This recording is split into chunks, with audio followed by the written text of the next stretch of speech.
got into our conjugate phases. So typically our conjugate phases is gonna be 1 day of max effort. Now max effort can be reps of 5, reps of 3. You can go max effort just 1. A lot of times we like to keep it 3 to 5 and hit our max effort days at that rep scheme. And then the second day we're gonna go a dynamic day, which is gonna be more power based, okay?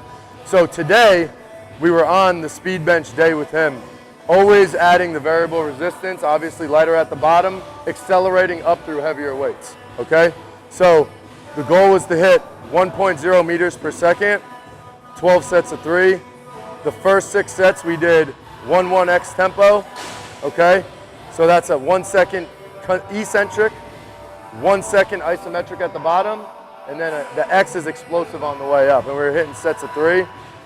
The second 6 sets were gonna be X1X, but these guys, like I said, they're ready to go. They've been here 6 weeks now, so I chose to go XXX tempo. So it's more of a high-speed eccentric load, but like I keep saying, they were ready for it. We skipped the X1X, we went straight to the XXX. Gotcha. Okay, so that's just gonna be a heavier, or a much more aggressive eccentric load. So it's almost like a dive bomb pull straight into concentric, okay? So there's no pause at the bottom, so it's more using a stretch reflex, all right? Linemen, obviously, a little more volume. You know, with our skills guys, depending on if they need to gain or lose weight, we may add volume, we may take away volume. Again, these are just skeleton programs, and we manipulate them based upon what medical tells us and the goals of the athlete, okay? And then we just get to our rows, our elbow extensors, more rows, and then more elbow extensors. Sometimes we throw in shoulders, sometimes we throw in biceps, depending on, you know, what the athlete needs again. But the rows obviously take care of a lot of the biceps, so we don't overdo it on the biceps. We also do aggressive speed sessions, so if you really fatigue that bicep, it's going to affect some arm action. So, you know, it's just, you have to be very careful with what you do with each guy, you know.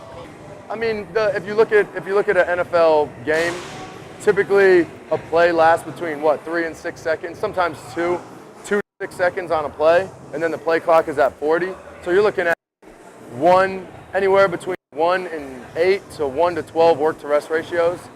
So when we do energy system development training with these guys, we just make it a little more aggressive. So we'll work anywhere between 1 to 5 to 1 in our work to rest ratios.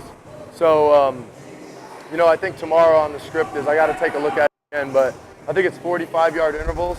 So we're going to go 6 seconds to get down with like a 35-second rest period. So you're looking at like a 1 to 6 work to rest, okay? And you know, they've been training all week, so they're a little fatigued. So our goal is to get the jump out. So we want that power jump, okay, for like a 10-yard sprint.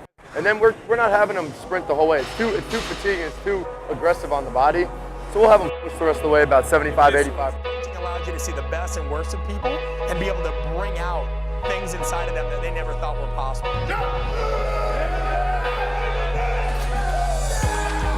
Lead with your shoulders, not